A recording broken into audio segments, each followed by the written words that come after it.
10వ అధ్యాయం 40 వచనం ధ్యానం చేసుకుందాం. 10:40. మిమ్మును చేర్చుకునివాడు నన్ను చేర్చుకొనును. నిన్ను పంపిన వాడని చేర్చుకొనును. చదవమ్మా. ప్రవక్త అని ప్రవక్తను చేర్చుకొనువాడు ప్రవక్త ఫలము పొందును. నీతిమంతుని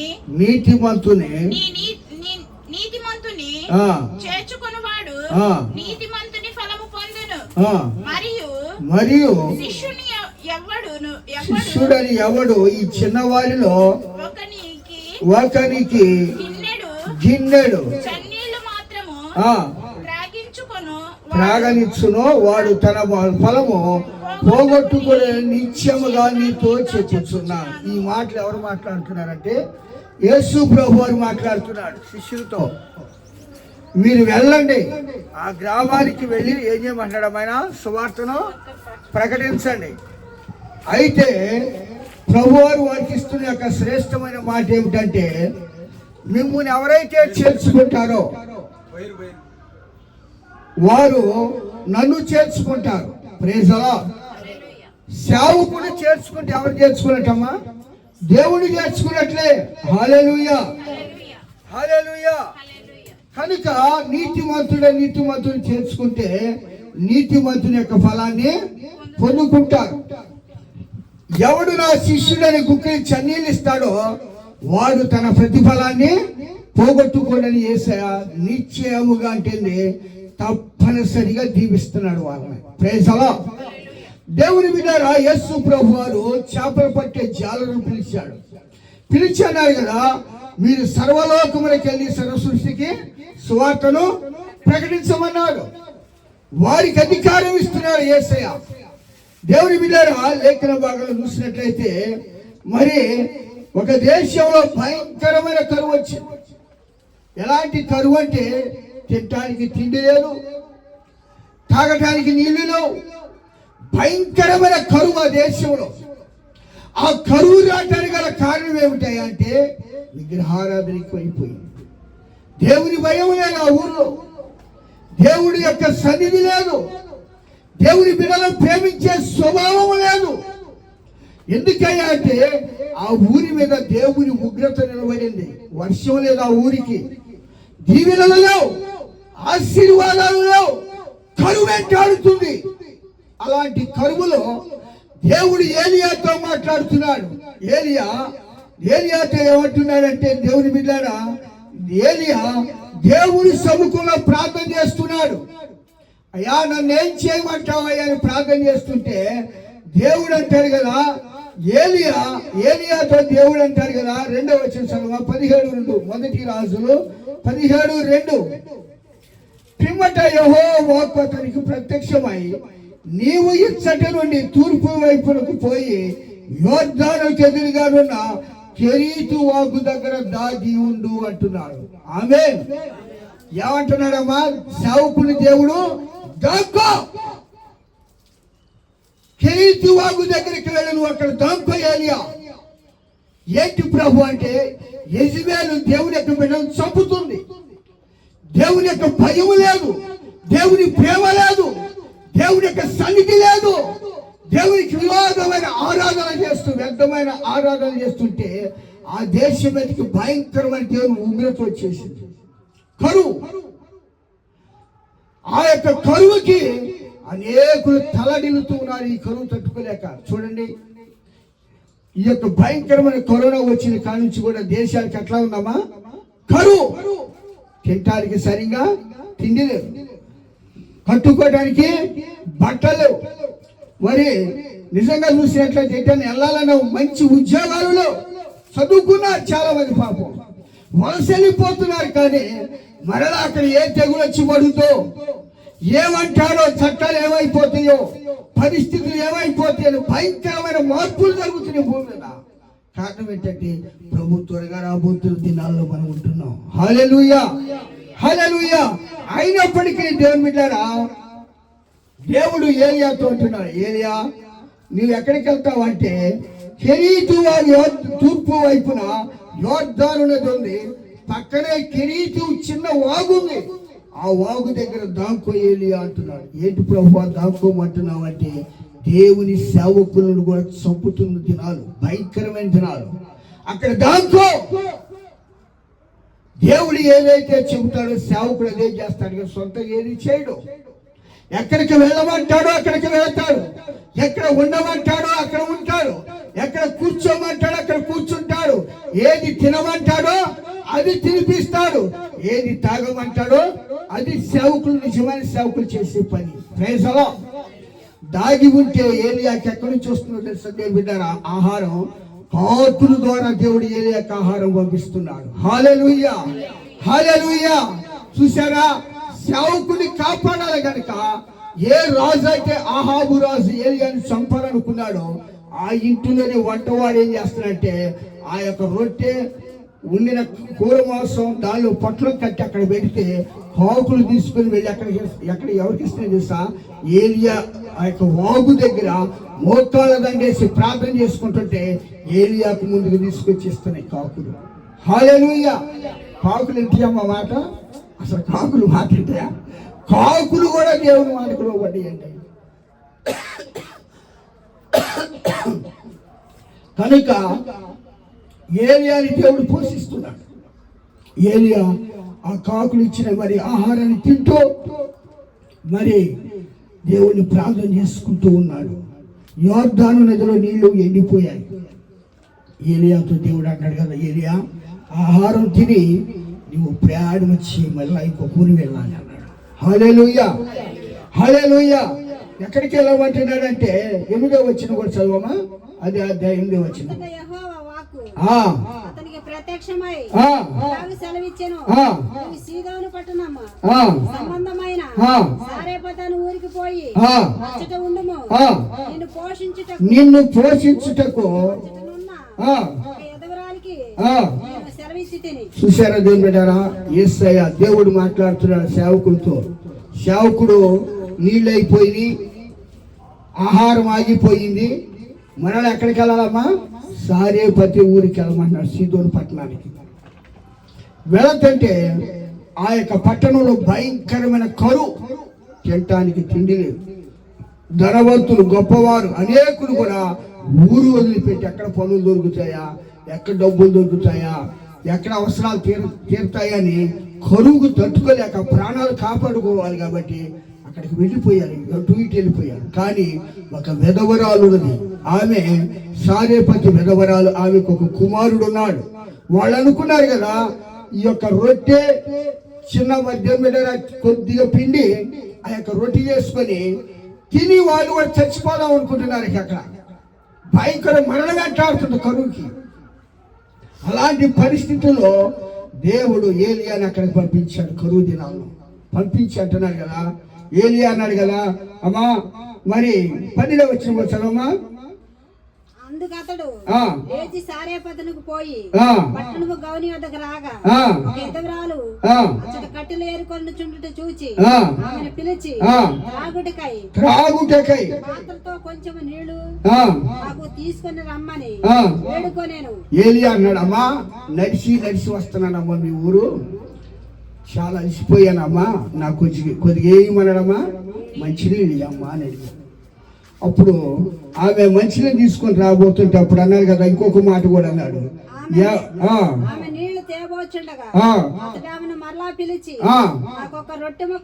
అప్పుడు అన్నాడు ఏలియా మరలా అన్నాడు, అమ్మా ఆకలిగా ఉందమ్మా, ఒక రొట్టె ముక్క ఉంటే నాకు పెట్టమ్మా అంటే అప్పుడు అంటుంది కదా ఆమె, అయ్యా మరి ఆమె ఏమన్నా తెలుసా, రొట్టెలో పట్టెడు పిండియు రొట్టెలో కొంచెం నూనెయు ఎద్దనున్నవే గాని అప్పు ఒకటైనా లేదు. మేము చావక ముందు నేను నా ఇంటికి పోయి వాడి నాకును బిడ్డకును సిద్ధము చేసుకుని కొన్ని పొలాలు ఏరుకొనుటకై వచ్చినాను. చూసావా బాధ అంతా ఏలియా చెప్పుకుంటున్నా సేవకుడికి, అయ్యా కొద్దిగా పిండే ఉందయ్యా, ఒక రొట్టె చేసుకొని నేను నా యొక్క పిల్లడు తిని చచ్చిపోదాం అనుకుంటున్నాను, ఇక పైన అనుకుంటున్నాం భూమి మీద. అంటే ఏలి అన్నారు కదా, భయపడవద్దు. ఆమేన్. మన పరిస్థితులు కూడా ఒకసారి కరువు దినాల్లో ఎటు వెళ్దామా, ఎక్కడికి పోదామా, ఏం చేద్దాం భయపడతా ఉంటాం. కానీ సేవకుడు అక్కడ కాపాడి నిలబడి మాట్లాడుతున్నాడు, భయపడవద్దు. యెహోవా ఏమన్నాడంటే, దేవుని బిడ్డారా, అప్పుడు ఏలియా ఆమెతో ఇట్లా నేను భయపడవద్దు, పోయి నీవు చెప్పినట్లు చేయము. అయితే అందులో నాకు ఒక చిన్న అప్పము మొదట చేసి ఆ యొద్దకు తీసుకొని రా. మొట్టమొదటి అప్పు ఎవరి దగ్గర తీసుకురామన్నాడమ్మా? మొట్టమొదటి ఎవరికి ఇవ్వాలి? దేవునికి ఇవ్వటం మనం నేర్చుకోవాలి. మన కష్టాజీతంలో కానీ ఏదైనా కానీ మొట్టమొదట దశమ భాగమే కానీ, ప్రతిష్టార్పణే కానీ, ప్రథమ ఫలమే కానీ ఎవరికి ఇవ్వాలా? దేవునికి ఇవ్వటం నేర్చుకోవాలి. కష్టాజీతం వచ్చింది, ప్రభా ఈ దినాన్ని పని ఇచ్చావు, ఇదిగో ప్రభా నీ స్తోత్రం అని మనం దేవునికి పెట్టేసి మనం పని చేసుకున్నాం అనుకోండి, రేపు ఏది ఇవ్వాలో ఆయన ఇస్తాడు మనకి. ఆమేన్. కరువులో ఆయన పోషించే దేవుడై ఉన్నాడు. హల్లెలూయా. అలాంటి భయంకర పరిస్థితుల్లో మొట్టమొదటి దేవునికి ఇవ్వటం నేర్చుకున్నాడు. దేవునికి ఇచ్చిన వాళ్ళు ఎప్పుడు కూడా దరిద్రులు కా. అంతేకాదు దేవుని బిడ్డలారా, 3.5 సంవత్సరాలు ఆమె పిల్లోడు కూడా పోషించబడ్డారు కరువు దినాలు. ఎన్ని సంవత్సరాలమ్మా? వాళ్ళు ఏమనుకున్నారు, ఇది తిని చనిపోదాం అనుకున్నారు ఆ దినానికి. కానీ దేవుడు వాళ్ళ దినాలను పెంచాడు. ఆమేన్. సంవత్సరాలను పెంచాడు, ఆయుష్ని పెంచాడు, ఆరోగ్యాన్ని పెంచాడు. ఎన్ని సంవత్సరాలు అంటే 3.5 సంవత్సరాలు వారిని పోషించాడు దేవుడు. హల్లెలూయా. దేవుని బిడ్డలారా, మొట్టమొదటి ఎవరికి ఇచ్చిందంటే ఏలియాకి ఇచ్చింది. ఆమె అట్టేసింది పిండితో, మరలా తిరిగి చూస్తే పిండి ఉబ్బుకుతుంది. ఆమేన్. ఏంటంటే పిండి ఉబ్బుకుంటాం అయిపోవాలిగా, తరగట్లేదు ఏంటంటే పిండి. ఈ కరువు లేదేందండి ఆ ఇంట్లో సమృద్ధి ఉందండి. దేవుడు పిండిని ఆశీర్వదించేశాడంతే. ఆమేన్. అద్భుతం వెంబడి అద్భుతం జరుగుతుంది. ఆ యొక్క నూనె పొంగుతుంది, అయిపోలా నూనె కూడా పొంగుతుంది. ఈ దినం చనిపోదాం అనుకుంటున్నాం కదా, అది చనిపోకుండా దేవుడే నీ అద్భుతం చేస్తాడని ఆశ్చర్యపోతున్నాను. ఆమెతో పాటు సేవకుడు కూడా పోషించబడుతున్నాడు ఆ ఇంటిలో. హల్లెలూయా, హల్లెలూయా. అంతేకాదు దేవుని బిడ్డలారా, ఒకానొక దినాన ఈ భయంకరమైన కరువు దినాల్లో మనం పోషించబడాలంటే దేవుని ఉపదేశానికి మనం లోబడాలి. ఆమేన్. హల్లెలూయా. దేవుని మాటకు లోబడాలి. మొట్టమొదట మనం ఏం చేయాలంటే మన సమయాన్ని, మన దేహాన్ని, మన ధనాన్ని దేవునికి ఏం చేయాలమ్మా? సమర్పణ చేయాలి. మొట్టమొదటి కానుక. ప్రభా నీకు ఇస్తున్నాడు ప్రభా, నన్ను దీవించాలని ప్రార్థన చేసావనుకో, దేవుడు దీవించడమ్మా? దీవించడా? భయంకరమైన నా జీవితంలో తినటానికి తిండి లేదు, కట్టుకోవటానికి బట్టలు, భయంకరమైన పరిస్థితులు. నాన్నే వాళ్ళు లేదు, మేము 6 అన్నదమ్ములు, మా ముందు మా నాన్న చనిపోయాడు. అలాంటి భయంకర పరిస్థితుల్లో పనుల్లో చదువుకున్నా. అలాంటి పరిస్థితుల్లో మొట్టమొదట మన్నయ్య ఏమంటే, నేను ధర్మంలో ఒక మురికాలు దగ్గర పని చేస్తానికి పోతే ఒక పని ఇచ్చాడు దేవుడు. ఆ పని చేస్తుంటే, అయ్యా ఈ పని ఇచ్చాడు ధర్మ స్టేషన్లో చిన్న పోస్ట్ అని ప్రభు అని కన్నీరు గార్చాడు. ఆ యొక్క వచ్చిన కానుకలు మన్నయ్య ఏమంటే కానుకలు దేవునికి ఒకటి నేర్చుకున్నా. హల్లెలూయా. తర్వాత పొలాల్లో పెంట కుప్పలు చూడటానికి పోతే పని ఇచ్చాడు. తర్వాత దేవుని బిడ్డరా ఇలా చేసుకుంటూ పోతే ఒక దినాన దేవుడు ఒక గొప్ప జాబ్ ఇచ్చాడు. హల్లెలూయా. కారణము మొట్టమొదటి దేవునికి ఒకటి నేర్చుకున్నాను. హల్లెలూయా. దేవుని బిడ్డరా, ఆ దినాన్ని నేను అనుకున్నాను, నేను అయిపోయాను నా జీవితం అనుకున్నాను. కానీ దేవుడు పోషించుకుంటూ వస్తున్నాడు ఇప్పటి వరకు కూడా. మన జీవితాల్లో కూడా దేవుని బిడ్డరా ఆయన పోషించే దేవుడై ఉన్నాడు. ఆమేన్. ఆదరించే దేవుడై ఉన్నాడు, ఆదుకునే దేవుడై ఉన్నాడు. కరువులో వారిని ఏం చేస్తామా? సజీవులుగా కాపాడతాడు. మనం అనుకుంటాం అది ఈ దినాన్ని ఏం తినాలా, ఏం త్రాగాలా, ఏం ధరించుకుందాం అనుకుంటాం. ప్రభు అన్నాడు కదా, నా నీతిని రాజ్యానికి మొట్టమొదట. ఆమేన్. అవన్నీ కూడా మీకు ఇవ్వబడతాయి అన్నాడు యేసయ్య. హల్లెలూయా. ఆ ఇంటిలో దేవుని బిడ్డలారా మరణం వచ్చింది. ఏమొచ్చిందమ్మా? మరణం. పిల్లగాడు చనిపోయాడు. అప్పుడు ఆమె దైవజనుడా, నువ్వు నా ఇంట్లోకి రావటం ఏంది, నా ఇంట్లోకి మరణం వచ్చింది ఏంటంటే, దైవజనుడు ఏం చేశాడు సా, ప్రభా నన్ను చేర్చుకున్న ఈ కుటుంబంలోకి మరణాన్ని ఎందుకు పంపించావు ప్రభువా? మరణాన్ని పంపిస్తావా? అయ్యా మరణాన్ని తొలగించని ఏలి ఆ పిల్లగాడిని తీసుకొని వెళ్ళి అక్కడ దేవుని బిడ్డలారా అక్కడ కుమారుడు కొరకే ప్రార్థన చేశాడు. హల్లెలూయా. ప్రార్థన చేస్తే ఆ కుమారుడు సజీవుడే బ్రతికాడు, చచ్చిపోయిన కుమారుడు. హల్లెలూయా. మరణం నిరర్ధకమైపోయింది, జీవం ప్రత్యక్షమైంది. కారణం ఏంటంటే అక్కడ దైవజనుడు ఉన్నాడు, ఉపదేశం ఉన్నది, దేవుని మాట ఉన్నది. ఆమేన్. శూన్యంలో దేవుని బిడ్డలారా దేవుడు సృష్టిని చేశాడు. అవునుగా కంటే అయిపోయింది, కలుగునుగా కంటే కలిగాయి. దైవజనుడు కూడా దేవుని మాటకు లోబడి దేవుని యొక్క వాక్యాన్ని ప్రకటించుకుంటూ వెళ్తున్నాడు. ఆ దేశంలో భయంకరమైన కరువులో ఆయన పోషించబడ్డాడు, ఆ యొక్క విధవరాలు పోషించబడింది, ఆ కుమారుడు కూడా పోషించబడ్డాడు. మరణం వస్తే కూడా జీవంగా మార్చబడింది. హల్లెలూయా. దేవుని బిడ్డలారా మరణము తప్పించుట ఎవరి వశంలో ఉందమ్మా? దేవుని చేతిలో ఉన్నది. మరణము యొక్కయు పాతాళము యొక్కయు తాళపు చెవులు ఎవరి చేతిలో అంటే దేవుని చేతిలో ఉన్నాయి. ఆమేన్.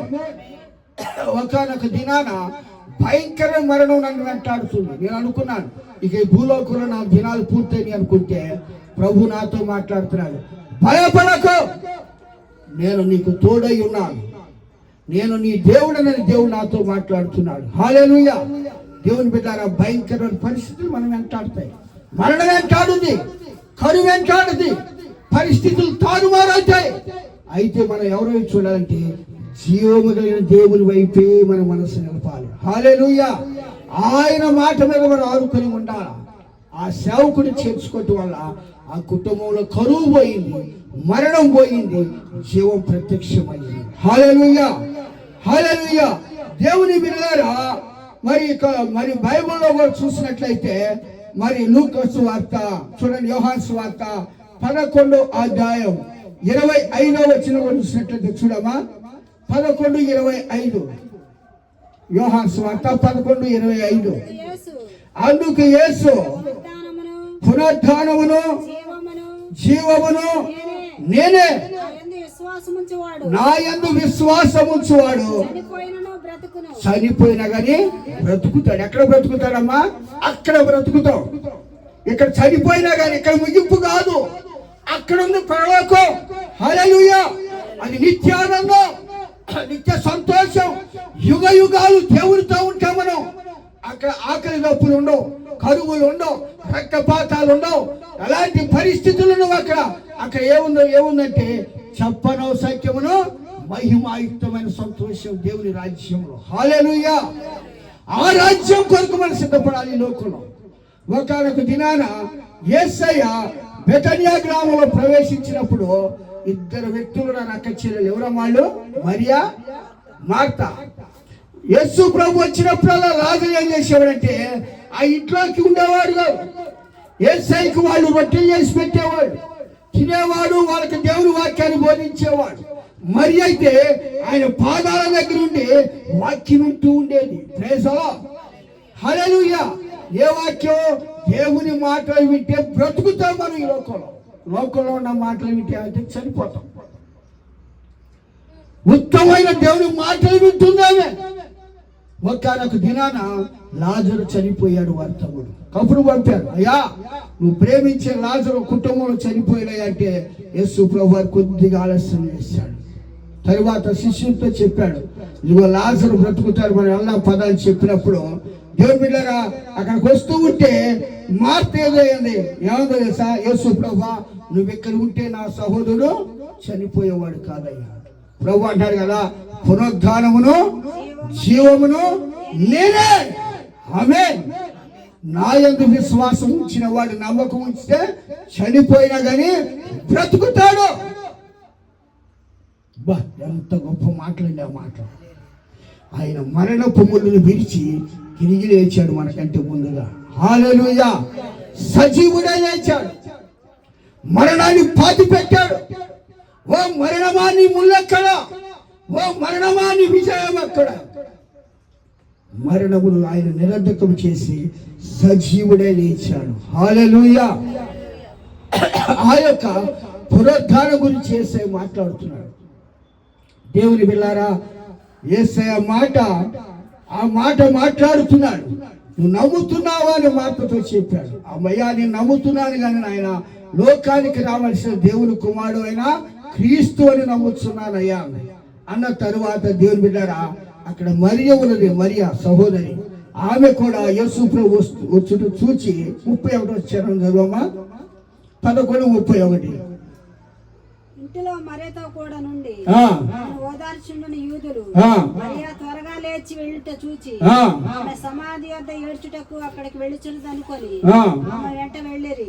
అంతటా మరియ యేసు ఉన్న చోటికి వచ్చి ఆయనను చూచి ఆయన పాదముల మీద పడి ప్రభువా, నీవెక్కడ ఉండిన ఎడల నా సహోదరుడు చనిపోయేవాడు కాదయా. ఆమెతో కూడా వచ్చి ఉన్న యూదులు ఏడ్చుటయు యేసు చూచి కలవరపడి ఆత్మలో మూలుగుచు అతన్ని ఎక్కడ ఉంచితిరని అడుగగా వారు ప్రభువా వచ్చి చూడమని ఆయనతో చెప్పిరి. యేసు కన్నీళ్లు విడిచాడు. యేసయ్య కూడా కన్నీళ్లు వచ్చినట్టండి. సృష్టికే సృష్టికర్త దేవుడు యేసయ్య. ఆయన మరియ యేసయ్య ఉన్న చోటుకు వచ్చి మోకాళ్ళ దండేసి పాదాల మీద పడి అడుగుతుంది. మార్త ఎట్లా అడుగుతుంది? ధీమాగా అడుగుతుంది.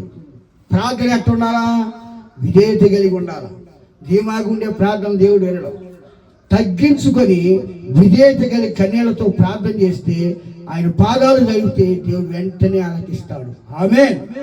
యేసయ్య ఏడ్చాడంటే అండి బాబు, యేసయ్య ఆడటం ఏంటంటే, మార్త ఏడుస్తూ ప్రార్థన చేసి అడుగుతుంటే యేసయ్య కూడా తట్టుకోలేకపోయాడు. కనికరం వచ్చేసింది. అలాంటి ప్రార్థనలు మనం చేయాలి. హల్లెలూయా. యేసయ్య మనసును గెలుచుకోవాలి మనం. ఇలా చాలా మంది చూడండి, మనసును గెలుచుకోవడానికి ప్రయత్నం చేస్తాం కానీ వేళ మనసులు ఒకవేళ మనిషి వినలేమో కానీ యేసయ్య దగ్గర కన్నీరు కారిస్తే యేసయ్య మొరాలకిస్తాడు. హల్లెలూయా. వింటాడు కన్నీటి ప్రార్థన. వెంటనే అన్నారు కదా, కన్నీళ్లు కార్చాడు. వాళ్ళు అనుకుంటున్నారు సమాధి దగ్గరికి వెళ్ళి తమ్ముడి దగ్గరికి వెళ్ళి ఏడుస్తుంది ఏమని అనుకున్నారు కానీ ఎక్కడికి వెళ్ళి ఏడవలేదు. ఆమె యేసయ్య పాదాల దగ్గర కన్నీళ్లతో ఏడుస్తుంది. ఏడ్చి పాదాలు నడుపుతుంది. వెంటనే యేసయ్య అన్నాడు, పద అక్కడికి వెళ్దాం సమాధి దగ్గరికి అన్నాడు. అంతే. ఆ సమాధి రాయి దీమన్నాడు. తీసిన తర్వాత మార్తాడు, అయ్యా వాసన కొడతాడేవాడే. మార్తాడు నమ్మితే దేవుని మహిమను చూస్తాం. దేవుణ్ణి ఏం చేయాలమ్మా? మనం నమ్మాలి. ఆయన నమ్మాలి. ఆయన ఉన్నాడని, ఆయన వెతుకు వారికి ఫలం దయచేస్తాడని మనం ఏం చేయాలమ్మా? నమ్మాలి. తప్పకుండా మన విశ్వాసాన్ని స్థిరపరుస్తాడు. నమ్మకాన్ని వెంటనే కార్యం చేయటం మొదలు పెడతాడు. లేనిది ఉన్నట్లుగా చేస్తాడు. ఉన్నానని రుజువు చేస్తాడు. వెంటనే రాయి తొలగించారు. తొలగించిన తర్వాత వెంటనే యేసయ్య అన్నాడు కదా, తండ్రి నీకు కృతజ్ఞతాస్తుతులు చెల్లించుతున్నాను, నా ప్రార్థనను వింటున్నావు అని. వెంటనే అన్నాడు కదా, సమాధిలో ఉన్న లాజరుతో అన్నాడు, లాజరు లేచిరా అన్నాడు. అంత ఒక మాట. ఆమేన్. చచ్చిపోయిన లాజరు ఎట్లా వచ్చాడమ్మా? సజీవుడై తిరిగి లేచింది జీవం. హల్లెలూయా. హల్లెలూయా. ఈ మధ్య నూజివీడులో ఒక సాయిబు గారు ఉన్నారు. ఆయన దేవుని నమ్ముకున్నాడు. అలా ఆవిడ నమ్ముకోరా. ఒక దినానంట పాప సూర్యాపేట వెళ్తే ఏదో కొండ దగ్గర కోటప్ప కొండ ఏదో ఉండేది. అక్కడికి వెళ్ళి పూజలకి వెళ్ళి పోతే ఆయన అన్నాడంట, అమ్మ నువ్వు అక్కడికి వెళ్ళి వచ్చే లోపు నేను వస్తాను, ఇక్కడే ఉండని చెప్పి ఆటో ఎక్కి వెళ్తే ఈ లోపు ఆయనకి భయంకరమైన యాక్సిడెంట్ అయింది. అయితే దేవుని బిడ్డారా, ఆయన తీసుకెళ్ళి హైదరాబాద్ హాస్పిటల్లో వేసారు. వేస్తే భార్య ఏం చేసింది, చేతిలో డబ్బులు లేవని చెప్పి ఇంటికి వచ్చేసింది. అయితే ఆయన ఎక్కడికి వెళ్ళి ప్రార్థనకి వెళ్ళేవాడు.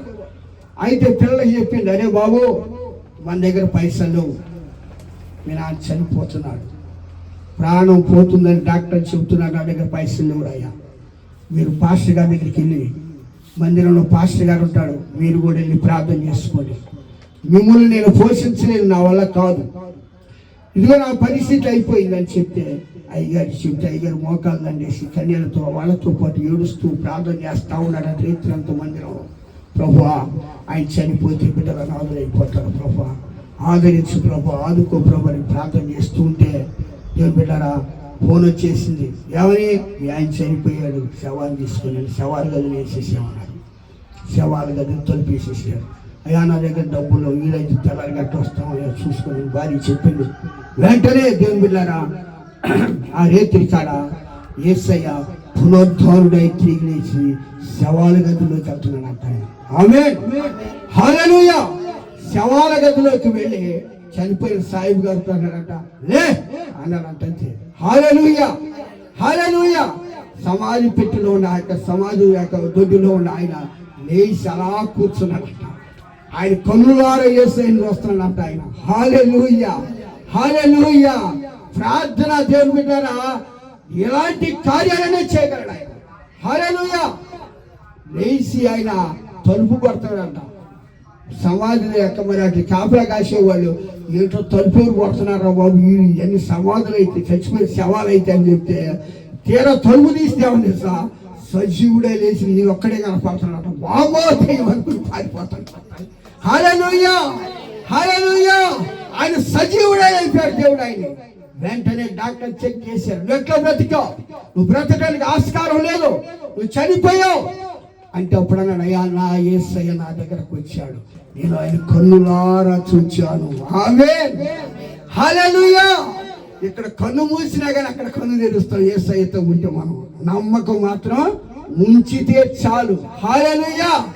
దేవుని బిడ్డలారా డాక్టర్ టెస్ట్ చేస్తే అవయవాలన్నీ బాగున్నాయి అంట, ఏమీ లేదు. ఏం జరిగింది? వాళ్ళు కూడా యేసయ్యను నమ్ముకున్నారు, వారు మనసు పొందారు. హల్లెలూయా. వాళ్ళే కాదు, ఊరూరా తిరిగి సాగిస్తున్నారంట, యేసే నిజమైన దేవుడు. హల్లెలూయా. యేసే సజీవుడైన దేవుడు, యేసే లోకరక్షకుడు. ఆయన ఒక్కడే మరణపు ముళ్ళను విడిచాడని దేవుడు సువార్తను ప్రకటిస్తూ ఉన్నాడంట. హల్లెలూయా.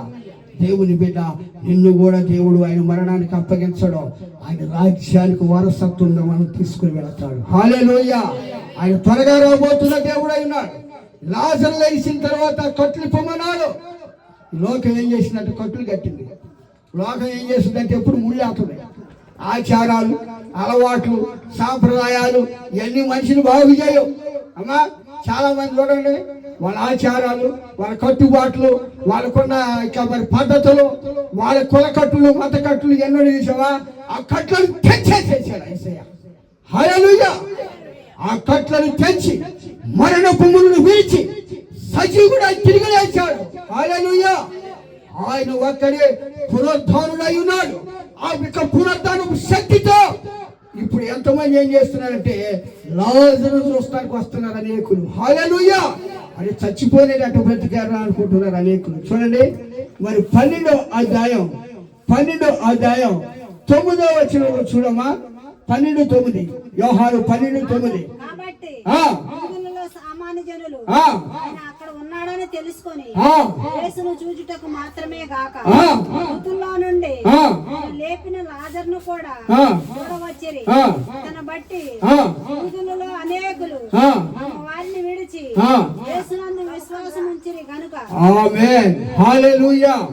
ఇప్పుడు ఎవరు చూస్తానికి వస్తున్నారమ్మా? యేసయ్యను కన్నులారా ఊరు మొత్తం చూస్తుంది. యేసయ్యతో పాటు ఎవరు చూస్తానికి వస్తున్నారు? లాజరును కూడా చూస్తానికి వచ్చారు. వాళ్ళు ఊరు మొత్తం కూడా వారు మనసు పొందిందండి. హల్లెలూయా, హల్లెలూయా. దేవుని యొక్క బిడ్డ, నీ ద్వారా దేవుడు కార్యం చేయాలనుకుంటున్నాడు. నిన్ను ఒక పాత్రగా వాడుకోవాలనుకుంటున్నాడు. నిన్ను ఒక సాక్షిగా నిలబెట్టాలనుకుంటున్నాడు. అయితే యేసు యందు నమ్మకం ఉంచు, యేసు మాటకు లోబడు. యేసుని చేర్చుకున్నట్లయితే ఆ యొక్క పునరుద్ధానపు శక్తి నిన్ను నింపుద్ది. అంతేకాదు నీ స్వరూపాన్ని మారుస్తాడు, నీ యొక్క నోటి పద్ధతులు మారుస్తాడు, నీ యొక్క స్వరూపాన్ని ఆయన మహిమ కొరకు సిద్ధపరుస్తాడు. హల్లెలూయా. ఆయన పోలికలో మనం మారబోతున్నాం. హల్లెలూయా. ఎట్లా ఉంటామంటే దేవదూతులాగా మనం ఉండబోతున్నాం ప్రభు రాకడలో. హల్లెలూయా. ఆయన స్వరూపంగా మనం ఉండబోతున్నాం కనుక యేసు త్వరగా రాబోతున్న దినాల్లో మనం ఉంటున్నాం. దేవుని బిడ్డలారా, ఆయన యొక్క సన్నిధికి వచ్చిన మనం, ప్రభువా నా ఆత్మను శరీరాన్ని నీకు అప్పగించుకుంటున్నాను తండ్రి. నాయన నీ రక్తంలో నన్ను కడుగు, నాయన నీ పునరుద్ధానపు శక్తితో నన్ను నింపని మనం ప్రార్థన చేసుకుందాం. దేవుడి మాటలు దీవించును గాక. ఆమేన్. ఒకరించి మనం ప్రార్థన చేసుకుందాం. మనం యేసు అంటున్నాడు, పునరుద్ధానమును జీవమును నేనే, నా యందు విశ్వాసం ఉంచిన వాడు చనిపోయినా కానీ బ్రతుకుతాడు. బ్రతికిన యందు విశ్వాసం ఉంచిన వాడు చనిపోయినా కానీ హల్లెలూయా. దేవుని బిడ్డ, నువ్వు శ్రమల్లో ఉన్నావా, ఇరుకుల్లో ఉన్నావా, ఇబ్బందుల్లో ఉన్నావా, కరువులో ఉన్నావా, బాధల్లో ఉన్నావా, నెమ్మది లేకున్నావా, ప్రభుత్వ చెప్పుకో. కరువులో సారే 10 విధవరాలు చనిపోతాం అనుకున్న కరువు తట్టుకోలేక కానీ యేసయ్య ఆ ఏలియాను పంపించి పోషించాడు. మొట్టమొదటి ఏలియాకి ఇచ్చింది, సేవకునికి ఇచ్చింది, నీళ్ళు ఇచ్చింది, ఆతిథ్యం ఇచ్చింది, కరువులో పోషించబడి. అంతేకాదు చనిపోయిన తన కుమారుడు బ్రతికించుకున్నదే. దేవుని బిడ్డ, ఇదిగో యేసయ్య చేర్చుకున్న కుటుంబం, ఇదిగో లాజరు చనిపోతే యేసయ్య ఆ లాజరును సజీవునిగా లేవనెత్తాడు. మరి మన కుటుంబంలో ఎంతమంది నశించిపోతున్నారు, ఎంతమంది ప్రభు సన్నిధిని గుర్తించలేకపోతున్నారు, ఎంతమంది లాజరులు ఉన్నారు. వారికి ప్రార్థన చేయండి. ప్రభువా, నా కుమారుడు మార్చు, నా భార్యను మార్చు, నాతో పరిస్థితులు మార్చునైనా వారిని కూడా నీ పాదాల దగ్గర నడిపించు. నా కుటుంబానికి క్షేమాన్ని దయచి, నెమ్మదిని దయచి, అయా కాపుదల దయచి, భద్రత దయచి. ప్రభా, ఆయన నీ మాటకి నేను లోబడతాను. అయ్యా నన్ను లేవనెత్తు, అయా మరణ పొమ్ములను విరిచి పునరుద్ధాన్ని తిరిగి లేచి యేసయ్యా, అయా నిన్ను ఆరాధించే శక్తిని నాకు దయచి నీ మహిమాత్మతో నింపుమని ప్రార్థన చేసుకున్నాం. మహాపరిశుద్ధుల దయగలిగిన ప్రభువా, కృపగల దేవానికి స్తోత్రాలు. అయా నన్ను నాయన, అయా ఇదిగో తండ్రి నువ్వు అంటున్నావు తండ్రి, అయా శిష్యులతో అంటున్నావు, ఇదిగో నాయన మిమ్మల్ని చేర్చుకుని వాడు నన్ను చేర్చుకుంటాడన్నావు. ప్రవక్తను చేసుకుంటే ప్రవక్త ఫలాన్ని పొందుతాడన్నావు. ప్రభు అందుకే చన్నీళ్ళు ఇస్తే ప్రతిఫలాన్ని పోగొట్టుకోవడం లేని అని కరువు దినాలు నాయన అయా విధవరాలింటికి నడిపించావు, పోషించావు నాయన, ఆదరించావు తండ్రి. మొట్టమొదటి అప్పు నీకు ఇచ్చింది ప్రభు, నీ మాటగా లోబడింది అయ్యా. తను తన బిడ్డ పోషించబడ్డాడు. మరణాన్ని అంటాడుతున్నప్పుడు మరణాన్ని తొలగించిన బిడ్డను నాయన బ్రతికించుకున్న నాయన నీ పనులు అయ్యా. నిజమే, మా కుటుంబాలు భయంకరమైన నాయన తెగుళ్ళు నాయన, శాపం, కరువు, దరిద్రత వెంటాడుతుందయ్యా. చేర్చుకుని మాటకు లోబడే స్వభావం నుంచి ప్రభా నీకు మొట్టమొదటి ఇచ్చే భాగ్యం మాకు దయచి కరువులో భయంకరమైన తెగులు నుంచి ప్రతి కుటుంబాన్ని తప్పించండి.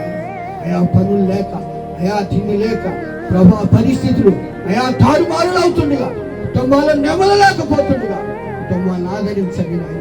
మార్గాలు తెరవండి ప్రభా, ఆదరించండి నాయన. పనులు కల్పించండి బిడ్డలకు నాయన, అయా జీవనోపాధులు దయచి పనులు పోషించండి ప్రభా. ఒక్కడమే పోషించే దేవుడు అయ్యా, ఆదరించే దేవుడు నాయన, ఆదుకునే దేవుడు అయినావు అయా. అంతే కాదు నాయన, కరువు దినాలన్నీ నాయన అయా ఆ దినమే ఆఖరి అనుకున్నారు కానీ లేదని నాయన గుర్తు చేశావు. దినాలు పొడిగించావు నాయన, ప్రాణాలు నిలిపావు నాయన, ఆదరించి ఆదుకున్నావు తండ్రి. మనం వెంటాడుతున్నప్పుడు అయా కుమారుడు బ్రతికించుకున్నాడు అయా. దైవజన చేతులెత్తాడు ప్రభు, అగలాచార కుటుంబం మరణ నిరోధకమైపోయి అయా లాజరు చేసుకున్న కుటుంబంలో యేసయ్యా నువ్వు చేతులెత్తావు ప్రభు. అయా పునరుద్ధానము నాయన, జీవమును నేనేనన్నావు తండ్రి. ఆ యొక్క చనిపోయిన లాజరు నాయన సజీవునిగా లేవనెత్తావు అయా. ఊరు మొత్తం మారు మనసు పొంది నాయన, ఊరు మొత్తం నాయన యేసును చూడటానికి వచ్చారు తండ్రి. ఊరు మొత్తం అయా బ్రతికించిన లాజరు వారు కనులారు చూశారు తండ్రి. ఊరు మారిపోయింది, ఈ గ్రామం మారిపోవాలయ్యా, ఈ గ్రామం రక్షించబడాలయ్యా, ఈ గ్రామం వెలిగించబడాలయ్యా. అనేకులు నీ పునరుద్ధానపు శక్తి అందుకునే జ్ఞానం దాయిచ్చి కుడి వచ్చిన ప్రతి బిడ్డలో అయా నీ యొక్క అగ్ని ఆత్మను ఉంచండి, ఆత్మతో నింపండి అయా. నీ పునరుద్ధానపు శక్తితో ప్రతి బిడ్డను తాకండి, లేవనెత్తండి. పరిపూర్ణ సంతోషం, స్వస్థత, ఆరోగ్యం, జీవన దయచేయండి. విత్తన విత్తనాలు పునరుద్ధాన కాలంలో నీటికంటే ఫలింపచేయమని స్తుతిస్తూ ప్రార్థిస్తూ వేడుకుంటున్నాను తండ్రి. ఆమేన్.